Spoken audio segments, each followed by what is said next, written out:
Bumaba si Garrick sa kanyang kabayo, at lumapit ito kay Damian. At sinasabi nito na ikaw, hindi ba nabiktima sa mga mababang trick si Lord Erwin? Tinignan nito ang kanyang mga kasama na nakahandusay, at batid pa nito na hindi niya pa rin naiintindihan. At napapatanong ito kung paano nagkaroon ng ganitong kasanayan ang bastos na tulad niya. Sinasabi ni Damian na hindi niya na kailangan malaman. Nainis naman si Garrick at tumalim ang titig nito kay Damian. At sinasabi nito na naiintindihan niya, nakuha niya na ngayon. Ang lahat ng mga piraso ng puzzle ay nag-fit ngayon. Napakunot ng mga mata si Damian at hindi nito naiintindihan ang mga sinasabi nito. Tinuro nito si Damian at sinasabi nito na ikaw, hindi ba Damian Haxen? Ang mga nanunood sa kanila ay nalilito at nagtataka sa mga sinasabi nito. Nadidismaya naman si Damian at tinatanong nito kung ano ang pinagsasabi niya. Sumisigaw at sinasabi ni Garrick na huwag siyang magsinungaling sa kanya. Sa tingin niya hindi niya malalaman na ito ay isang bitag na itinakda ng mga aso sa field. Para pigilan ang Leon Blum na umunlad, hindi siya ang totoong Damian Haxen. Siya ay isang impostor, kinuha lang siya para talunin si Lord Erwin at ibaba ang magandang pangalan ng House Leon Blum. Siya na isang hamak na bastard, sinubukan niyang guluhin ang mga Leon Blum. Sinasabi ni Damian na ang bastard na ito, mas tanga pa sa tanga. Kaysa sa naisip niya, kinuha na nito ang kanyang espada. Gumalaw ang isang kamay ng nakahandusay, at sa isip-isip nito na sa ngayon. Magpapanggap na lang siya na knockout siya, shit anong gagawin niya? Nag-aalala naman ang dalawa sa likod, at binabanggit ng kanyang ama ang pangalan ni Damian, at sa isip-isip ni Victor na manalo sana siya, my lord. Hinawakan na nito ang kanyang espada, at naghahanda na ito sa isang atake, at sa isip-isip nito na mukhang marunong siya, pero naubos na ang swerte niya. Kalahating hakbang, sa sandaling lumapit siya sa kanyang saklaw, sa loob ng isang kisap mata, puputulan niya siya. Hinugot na nito ang kanyang espada, at biglang nanlaki ang mga mata nito. Mabilis na hinaranggan ni Damian ang atake nito nang hindi gumagalaw sa kinakatayuan niya. Nakangiting sinasabi ni Damian na tulad ng inaasahan sa Leon Blum. Nagpadala sila ng tamang kabalyero sa pagkakataong ito. Mabilis na tumatakbo si Garrick papunta kay Damian.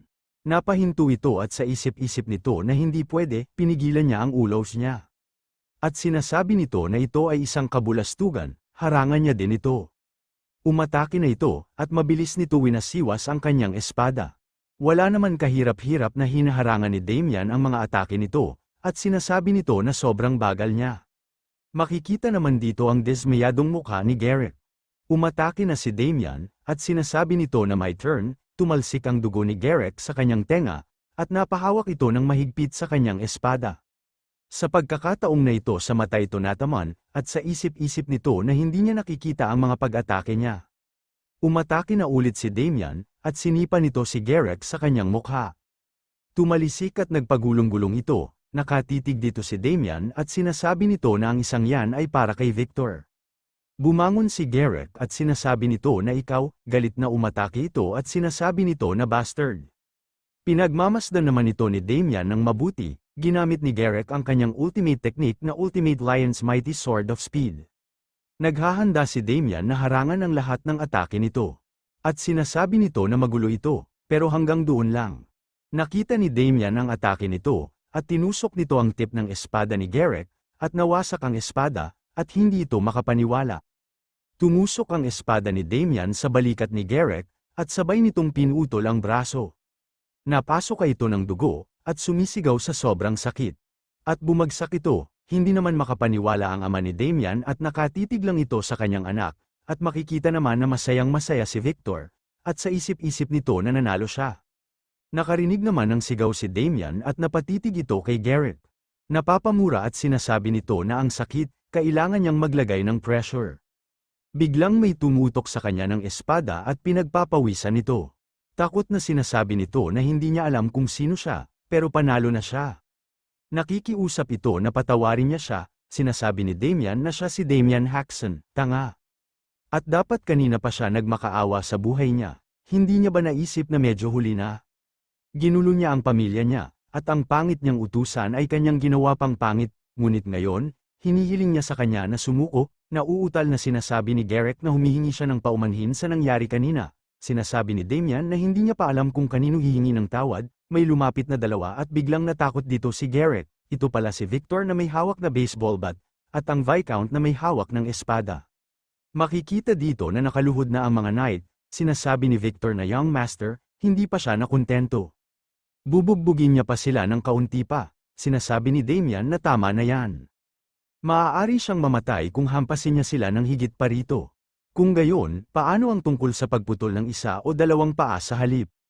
Sinasabi ni Viscount na sa totoo lang, hindi na masaya yan. Hinawakan nito ang balikat ni Damian at sinasabi nito na tama na yan. Nilapitan ni Garrett ang Viscount at nagmamakaawa ito at sinasabi nito na Sir Haxon. Alam niya na mali siya, humihingi siya ng paumanhin sa lahat ng kawalang galang na ipinakita niya sa kanya.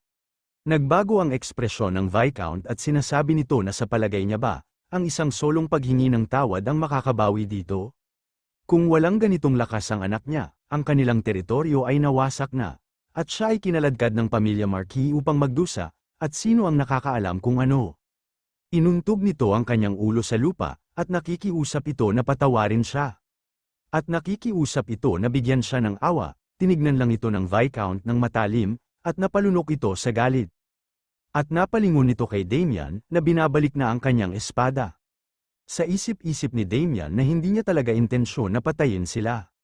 Kung papatayin niya sila dito, ang relasyon sa House Leonblum ay tuluyang mawawasak. Kung siya lang mag-isa, kaya niyang labanan ang pamilya Marquis nang walang pag-aalinlangan. Ngunit hindi niya magagawa yun kapag ang kanyang pamilya ang kanyang iniisip. Gayunpaman, kung hahayaan niya lang silang pumunta ng ganito, siguradong gag-antay sila agad. Ano ang kailangan niyang gawin? Naputol ang iniisip ni Damian at may tumawag dito. Ito pala si Agnes at tumatakbo ito, at tinatanong nito kung ano ang nangyari.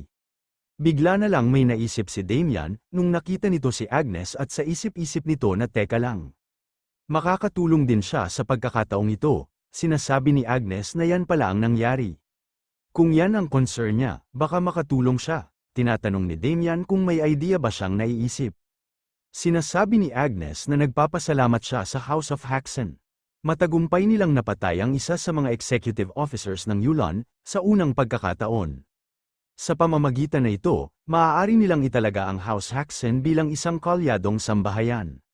Nagkatitigan sila Victor at Viscount at sa isip-isip ni Viscount na pag nangyari yun, baka kayanin ng pamilya nila.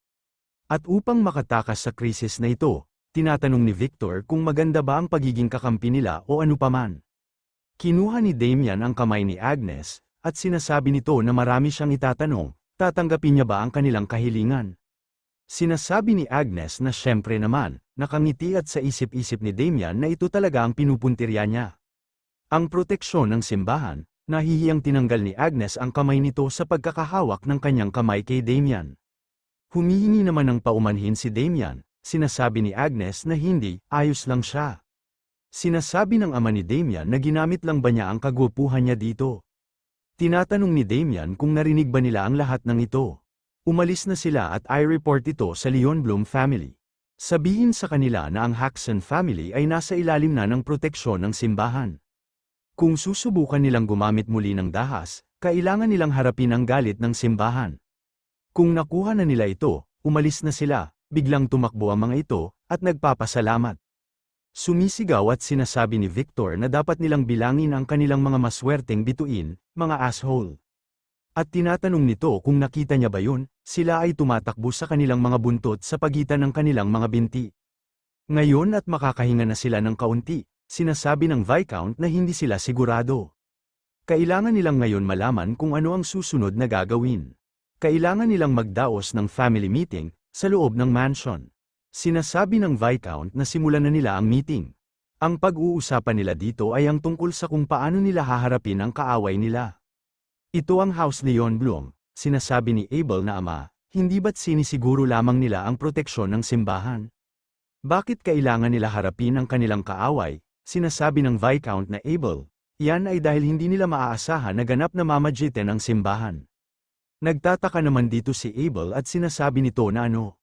Sinasabi ni Viscount na tama si Luis, ang simbahan ay hindi masyadong nakikisangkot sa mga noble affair. Dagdag pa dito, ang kapangyarihan ng Leonblum ay hindi nagsisinungaling sa kanilang lakas militar. Kung gugustuhin nila, Kaya nilang durugin ang maliliit na maharlikang pamilya tulad nila sa hindi mabilang na paraan. Sa ngayon, ang pinakamakatotohanang opsyon ay ang pagbabayad sa kanila. O maghahanap sila ng proteksyon sa ilalim ng mas mataas na ranggo na maharlika. Sa totoo lang, ang pagpasok sa isa pang Great House Protection ay maaaring pinakamahusay na makuha. May biglang nagsalita at sinasabi nito na may ibang paraan. Napalingon naman silang lahat sa nagsalita. Ito pala si Agnes at sinasabi nito na si Sir Damian Haxon ay pwede maging paladin. Sa isip-isip ni Damian na hindi niya inaasahan na itatapon niya yon ngayon. Sinasabi ni Damian na ayoko, sinasabi ng Viscount na dahil ayaw ni Damian, wala sa table ang option na yan. Tumalikod si Agnes at sinasabi nito na naiintindihan niya. Hinampas ni Abel ang lamesa at sumisigaw at sinasabi nito na ama. Tinatanong ng Viscount kung ano nangyari sa kanya. Tinatanong ni Abel kung hindi na lang niya ito tanggapin ng madali.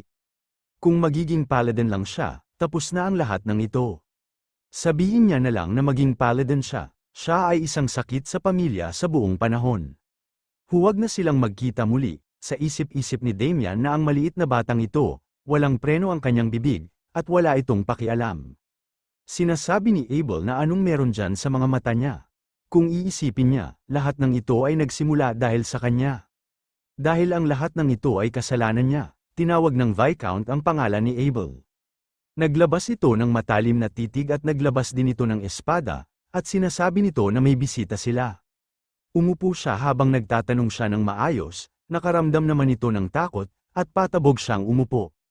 Sinasabi ng Viscount na tama si Abel, si Damian ang naging sanhi ng salungatan na ito sa mga Leon Bloom, ngunit hindi niya ito lubos na kasalanan. Ang pangalawang anak na lalaki ni Leon Bloom, ay may malasakit na intensyon kay Luis. Kahit hindi kumilos si Damian, sa tingin niya ba ganun kadaling sumuko ang lalaking yun sa kanya? Sa totoo lang, pinrotektahan ni Damian si Luis mula sa pakana ng pangalawang anak ni Marquis. Kapalit ng kanyang walang lakas na ama, tinawag nito si Damian.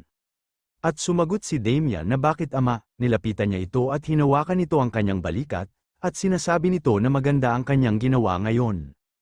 Pinanindigan niya ang panlalait sa pamilya nila, at sinuklian niya sila ng maayos. Nagtataka at sa isip-isip ni Damian na hindi niya inaasahan na ganyan ang nararamdaman niya. Sinasabi ni Damian na isang bagay na dapat niyang gawin. Sinasabi ng Viscount na huwag siyang mag-alala, siya na ang bahala sa bagay na ito mula ngayon. Hayaan niya siyang magkaroon ng pagkakataong na kumilos bilang isang maayos na ama, kahit minsan. May biglang na lang nagsalita at sinasabi nito na Lord Haxon, pasensya na sa kanyang panghihimasok. Tinatanong naman ng Viscount na kung ano yun, sinasabi ng katulong na may dumating, mula sa House Gold Pixie. Sinasabi ng Viscount na ang Gold Pixie, anong negosyo ang meron sa kanila ng duke.